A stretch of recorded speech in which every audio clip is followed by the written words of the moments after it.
Lo primero, creo que todos estamos de acuerdo, y por eso estamos aquí, que la nutrición es un pilar fundamental para la salud, especialmente para esas enfermedades más comunes en los países industrializados.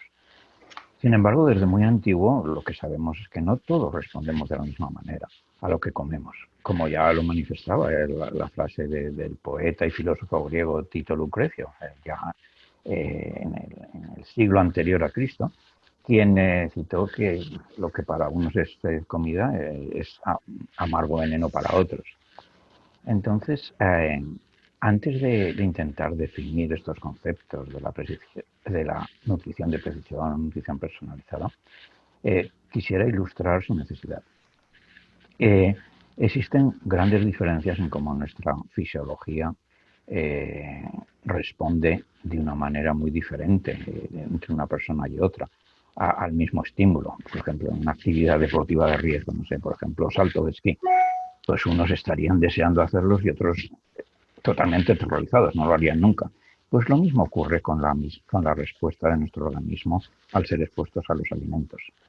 Entonces, eh, en eso que ya he mencionado antes de los tiempos antiguos de griegos, ¿no? Pues en el siglo XXI a ese concepto lo hemos llamado nutrición de precisión o nutrición personalizada. Y para esto no existe una definición única, al igual que no existe una definición única para algo tan tradicional como la dieta mediterránea. Entonces, la podemos definir, la nutrición de precisión, como una aproximación que utiliza información acerca de las características de un individuo para desarrollar recomendaciones o productos específicos para esta persona.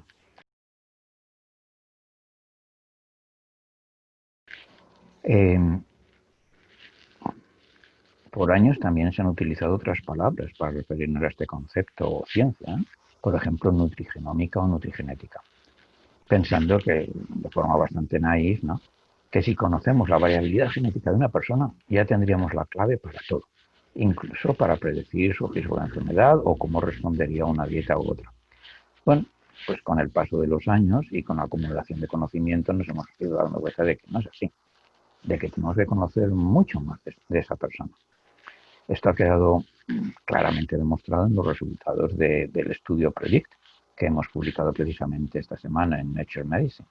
Este estudio ha demostrado claramente, entre otras muchas cosas, que gemelos idénticos, naturalmente con el mismo genoma, tienen respuestas muy diferentes a la misma dieta. Y una de los resultados de este estudio es empezar a poder predecir qué factores influyen precisamente sobre esa variabilidad. Uno de ellos que ya se ha estado investigando en los últimos años, por ejemplo, es la microbiota intestinal, ese conjunto de bacterias y otros microorganismos que colonizan nuestro intestino durante toda nuestra vida y sobre la cual, bueno, en las últimas décadas se han publicado decenas de miles de artículos.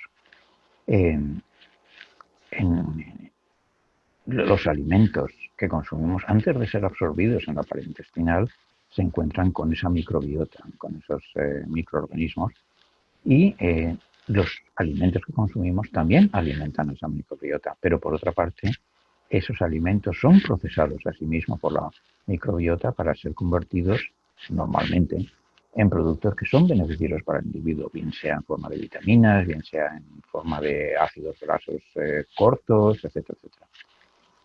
Así pues, dependiendo de esa microbiota, vamos a usar los alimentos de una manera u otra. Eh, Va a influir, por ejemplo, sobre un riesgo mayor o menor de obesidad, o incluso comer de una manera u otra, ya que se ha demostrado que nuestras preferencias alimentarias podrían estar definidas en parte precisamente por nuestra microbiota que mandaría señales al cerebro en términos de decir, bueno, pues es que ahora me apetece esto, me apetece lo otro. Eh, esto es un mundo fascinante que se ha abierto a nosotros y con el que en el futuro también podríamos personalizar las recomendaciones mediante el uso de probióticos, de prebióticos. En resumen, lo que sabemos ahora es que además de ese genoma que le dábamos tanta importancia y que la tiene, por supuesto, la microbiota, esos muchísimos otros genomas que llevamos con nosotros, influyen sobre nuestra salud física y probablemente mental. Eh, entonces, también con nuestra alimentación nosotros podemos influir sobre nuestra microbiota. Pero todavía hay mucho desconocido en la nutrición de precisión, que la investigación precisamente nos tiene que revelar, estudios como el PREDICT y como otros, y que está escondido en eso que llamamos el exposoma, ese conjunto de factores ambientales a los que estamos expuestos continuamente y que cada vez somos más capaces de medir y además hacerlo de manera continua, especialmente pues precisamente con esos Fitbits o teléfonos inteligentes que llevamos con nosotros continuamente, pues eso nos permite detectar lo que está pasando alrededor de nosotros. Así pues, el futuro precisamente la nutrición de precisión es no solamente en la bioquímica, no solamente en la genética, sino precisamente en capturar toda esa información de lo que está ocurriendo alrededor nuestro. Fijaros, por ejemplo, simplemente con respecto a lo que comemos. Eh, si comemos un plato de garbanzos para comer, el efecto sobre nuestro metabolismo de la glucosa, sobre nuestro metabolismo lipídico de esos garbanzos, eh, depende de lo que hayamos comido durante el desayuno. Así pues, veis la importancia también de que los procesos sean dinámicos, que vayamos, digamos, testando continuamente lo que ocurre alrededor nuestro para realmente no tener simplemente una foto fija, sino tener una película de lo que de nuestro ambiente. Haciendo un inciso, en estos momentos, especialmente esta semana, se están presentando las guías dietéticas para los americanos. Pues cada 5 años, pues es algo que después de largas reuniones, un consenso de expertos dice, bueno, pues esto es lo que los americanos deberían comer, en este caso, entre el 2020 y 2025. Curiosamente, a pesar de los décadas y décadas de años que llevamos investigando en nutrición, pues en esa guía nos aparecerán de manera bastante común la palabra desconocida. No hay suficiente evidencia. Me refiero a la relación entre determinados nutrientes o determinados alimentos y la salud. Lo cual yo creo que es algo positivo porque estamos reconociendo que no todo está ya zanjado y que aquellas manifestaciones que se hacían en el pasado, no comas esto, no comas lo otro, es malo para ti. No, pues ahora nos damos cuenta de que quizás tengamos que, digamos, hacer mucha más investigación al respecto.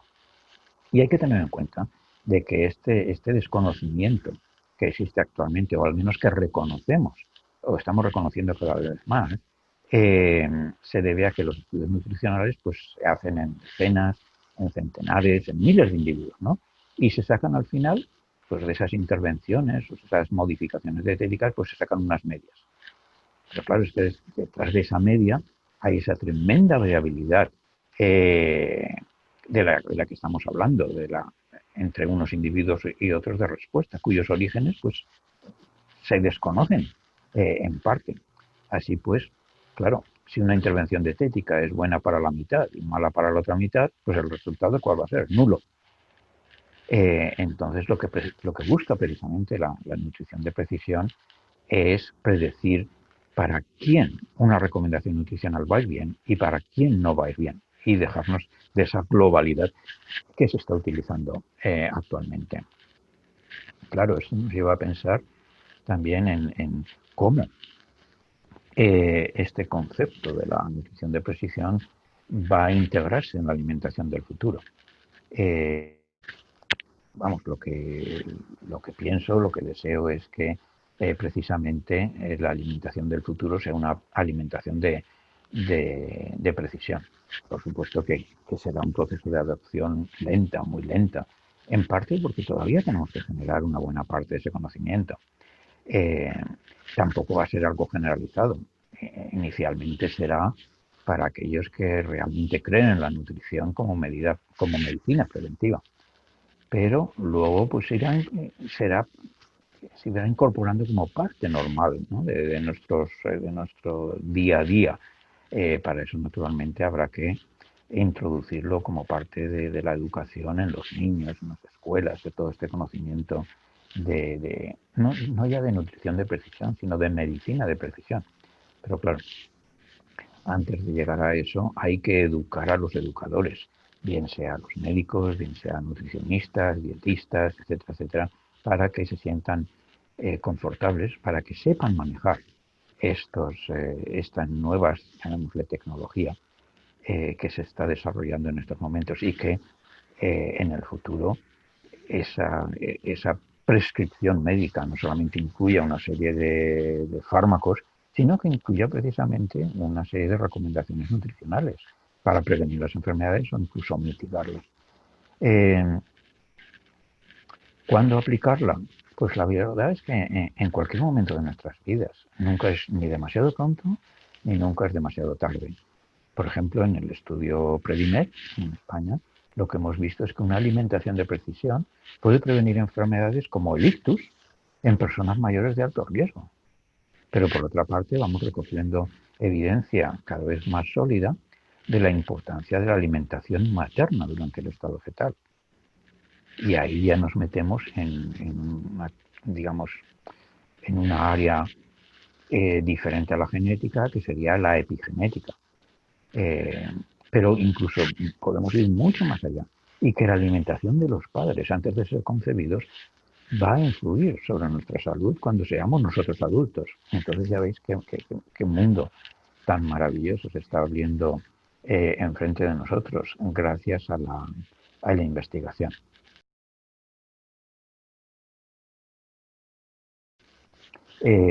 Claro, para que esto tenga lugar, tiene que haber también desarrollos de tecnologías y tecnologías que puedan ser aplicadas de una manera sencilla, de una manera barata, de una manera democrática a la población.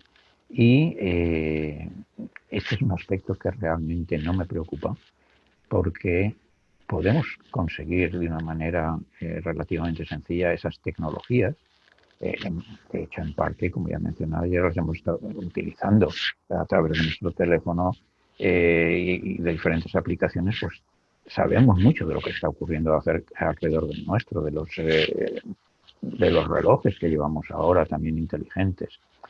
Y cada vez más y más vamos a ir a un tipo de sensores que llevemos con nosotros de una manera habitual y que vayan testando, ¿no? ¿Qué es lo que ocurre en nuestro organismo en cada momento del día? Y lanzarnos, digamos, mensajes de precaución o de alerta o de alarma si algo está ocurriendo dentro de nosotros que se desvía de lo que constituiría un estado saludable. Así que las tecnologías o están ya o se están desarrollando y es cuestión de hacerlas asequibles naturalmente a la población general que desee utilizarlas. Y naturalmente cuanto más se incorpore en la mentalidad de la población una tecnología, pues más se utilizará y más barata será. Y de nuevo ponemos el ejemplo de los teléfonos inteligentes que todo el mundo tiene hoy en día. Entonces, así es como veo y como defino este proceso que está ocurriendo ahora con la nutrición personalizada. Pero por otra parte, como bien sabéis, existe este movimiento en estos momentos de un sistema alimentario sostenible, de la salud planetaria, pues realmente una cosa no es incompatible con la otra. De hecho, una cosa puede ser totalmente, digamos, sinérgica con la otra. Eh, pero también tenemos que tener en cuenta que aunque el concepto de salud planetaria es totalmente correcto, el cómo conseguirla no va a ser tan sencillo como los modelos actuales muestran. Por otra parte, tiene que haber una integración global de todos los gobiernos, de todos los, digamos, negocios o industrias para que esto ocurra. Pero también algo muy importante es el tener en cuenta que si eliminamos algo y lo reemplazamos por otra cosa, no es que ahí ya esté solucionado el problema. Recordemos lo que pensábamos hace años de la nutrición personalizada. y de ahí que la llamamos nutrigenómica, que si conocemos los genes ya lo tenemos todo resuelto, ¿no? Ya, como algún presidente dijo en su momento, en el momento de la secuenciación del genoma humano, ya hemos descifrado el lenguaje de Dios. Bueno, 20 años más tarde nos hemos dado cuenta de que no hemos descifrado casi nada. Um, y, y, por lo tanto lo mismo ocurre con todas estas hipótesis y teorías que se manejan hoy en día acerca de la salud planetaria. Cada acción tiene una reacción y a veces ignoramos conscientemente o desconocemos los efectos de estas reacciones. Y pienso que la investigación tiene que todavía demasiado sesgo personal. Y tampoco es que la inteligencia artificial nos vaya a resolver el problema, ya que ese aprendizaje de la máquina está de alguna manera eh, incorporando el sesgo del propio humano. Así que con eso lo que quiero decir es que sí, en estos momentos pues están dando soluciones, proponiendo soluciones muy drásticas acerca de cómo conseguir esa salud planetaria. Pero deberíamos tener mucho cuidado y avanzar lentamente en ello y poner, digamos, todos los elementos de la ecuación en la misma y no solamente guiarnos por nuestros sesgos personales si es que hay que eliminar la ganadería o hay que eliminar esto o hay que adoptar como proteína los insectos. Bueno, como he dicho, cada acción tiene una reacción.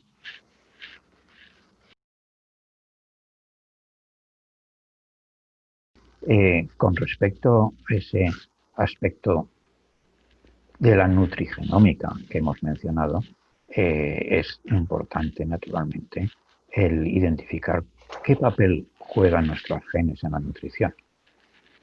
Pero yo diría que se podría darle la vuelta para empezar, y es qué papel juega la nutrición en nuestros genes. Al fin y al cabo, la nutrición es esencial para que estos genes funcionen.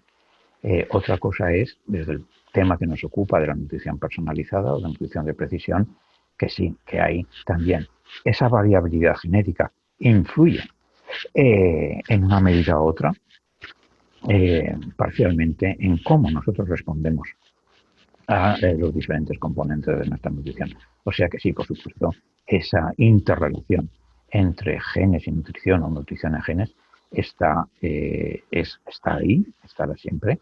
Y como simplemente recordar lo que ya he comentado anteriormente, que no solamente hay que contar con nuestros aproximadamente 20 o 30 mil genes que interaccionan con nuestra nutrición, sino también con esos millones de genes que llevamos con nosotros en nuestra microbiota durante nuestra vida y que también interaccionan con nuestra nutrición y que interaccionan con nosotros. Así que, por supuesto, ese binomio genes y nutrición es esencial para nuestra vida y simplemente hay que hacer mucho más investigación para realmente conocer precisamente ese lenguaje, cómo interaccionan unos con otros.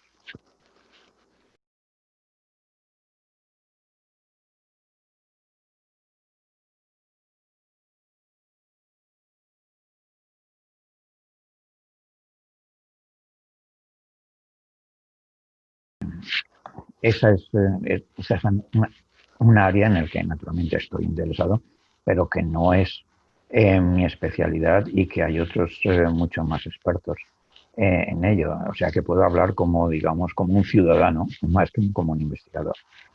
Primero, como ha ocurrido con los huevos, como ha ocurrido incluso con el aceite de oliva, pues hubo momentos en la historia en que los pescados grasos, los huevos, los aceites, pues no eran buenos para la salud. Luego, pues claro, la evidencia científica ha demostrado que las cosas no están tan claras, incluso pueden ser buenos, como en el caso se ha demostrado con el aceite de oliva o con los pescados grasos, incluso con los huevos recientemente. Así que con la carne roja pues ha pasado lo mismo. Eh, se le ha, digamos, se le ha utilizado como chivo expiatorio y por lo tanto pues digamos se le ha acusado de tener problemas, o sea, de causar problemas desde el punto de vista de la salud personal, sin meternos ya a la salud planetaria. Bueno, pues quizás tampoco eso esté muy claro. No estoy aquí, digamos, abogando el uso de las carnes rojas, simplemente que desde el punto de vista personal, lo que sí hay que quizás evitar más son el uso de las carnes procesadas.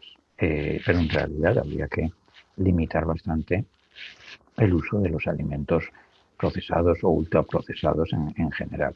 Entonces las carnes procesadas o ultraprocesadas pues son parte de eso y tienen su aspecto, al menos dentro del conocimiento actual, de que pueden ser negativas para la salud.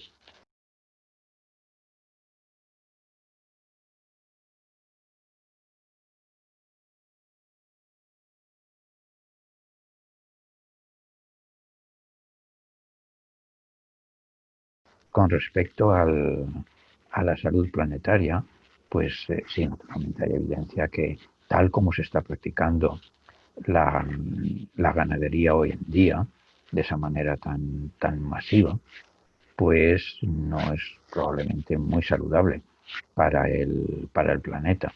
Y que, pero vamos, eso ocurre con tantas otras industrias y tecnologías. No podemos simplemente enfocarnos en una.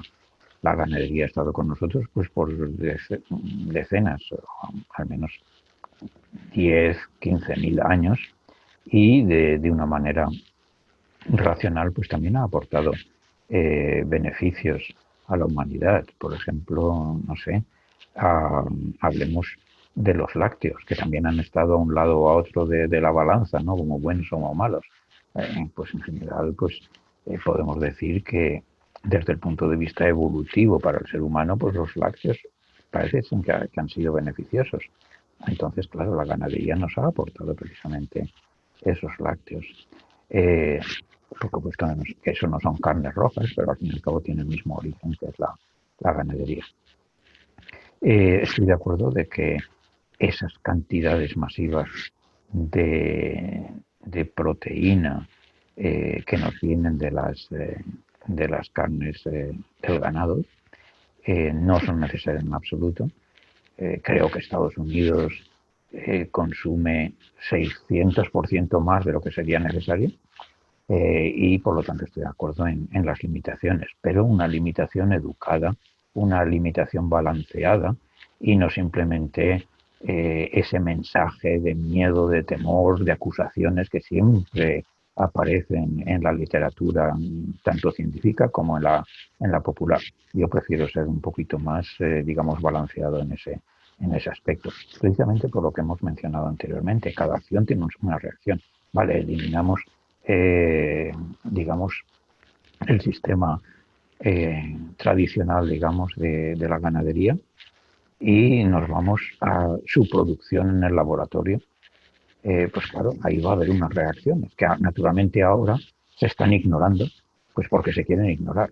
Y que habría que hacer un estudio mucho más balanceado, mucho más, eh, eh, digamos, imparcial de lo que todas estas nuevas tecnologías nos pueden ocasionar y generar. No simplemente saltar alegremente a la piscina sin mirar si está llena o no. Realmente tienen potencial. Se están practicando ya hoy en día algunas de ellas, por ejemplo, las hamburguesas que no son hamburguesas, ¿no? Y realmente pues pueden ser parte de una nutrición balanceada. Eh, por supuesto que en el laboratorio probablemente será imposible reproducir todos los componentes existentes en la naturaleza, en un alimento natural. Y hasta ahora nos estamos centrando en términos de la investigación pues en aquello que conocemos, pues los macronutrientes, proteínas, hidratos de carbono, grasas, eh, vitaminas, minerales, pero claro, también hay miles y miles de otros compuestos eh, que influyen sobre nuestra salud.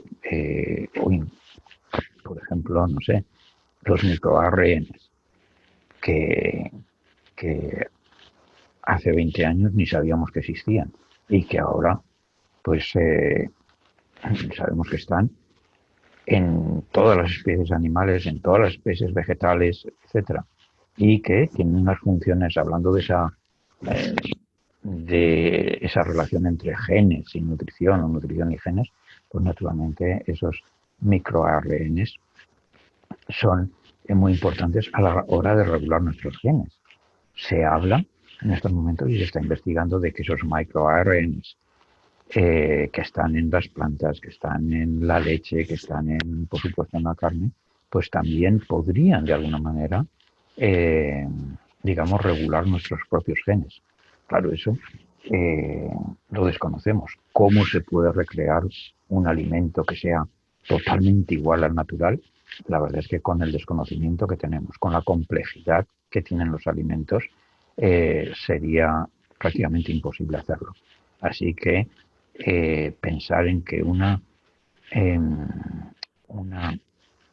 digamos, agricultura celular o una ganadería celular viniendo totalmente del laboratorio pudiera reemplazar toda la riqueza que existe en los alimentos naturales con los cuales hemos estado interaccionando por miles, decenas de miles, centenares de miles de años, ¿no? Y que se ha producido ese diálogo, pues para mí me resulta duro de pensar de que pudiéramos pasar de eh, a una alimentación totalmente de laboratorio. Yo pienso que se puede integrar, puede contribuir a nuestra nutrición, pero creo que la agricultura tradicional, la ganadería tradicional, todavía debe ser parte de nuestra nutrición y lo seguirá siendo por espero, tanto tiempo en el futuro como ha sido en el pasado.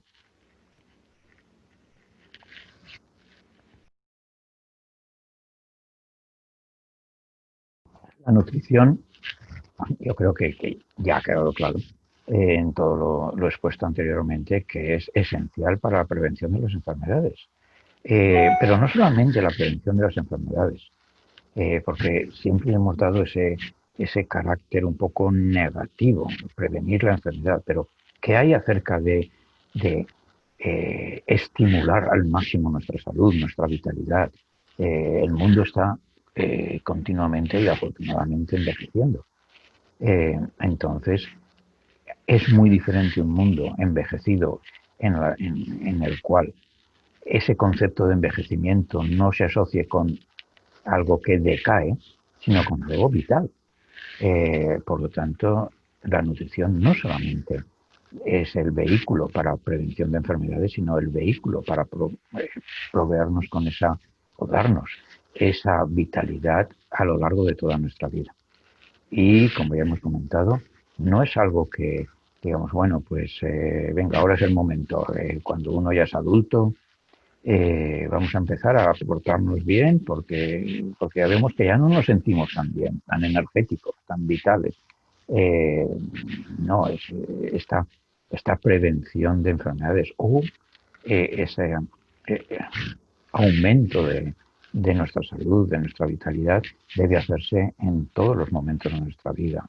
Es muy importante durante los primeros eh, 1000 días, porque claro, es un momento de gran crecimiento, sobre todo el crecimiento cerebral, pero ya hemos comentado cómo hay que ir incluso más allá y es procurar que la madre se alimente de una manera saludable para alimentar, para que el crecimiento de ese feto eh, y ese bebé se nutra apropiadamente y de precisamente lugar a esa salud, en la cual, pues, como resultado eh, de esa, digamos, epigenética que se ha creado en el niño durante la gestación, pues luego tenga menos riesgo de obesidad, tenga menos riesgo de diabetes, etcétera.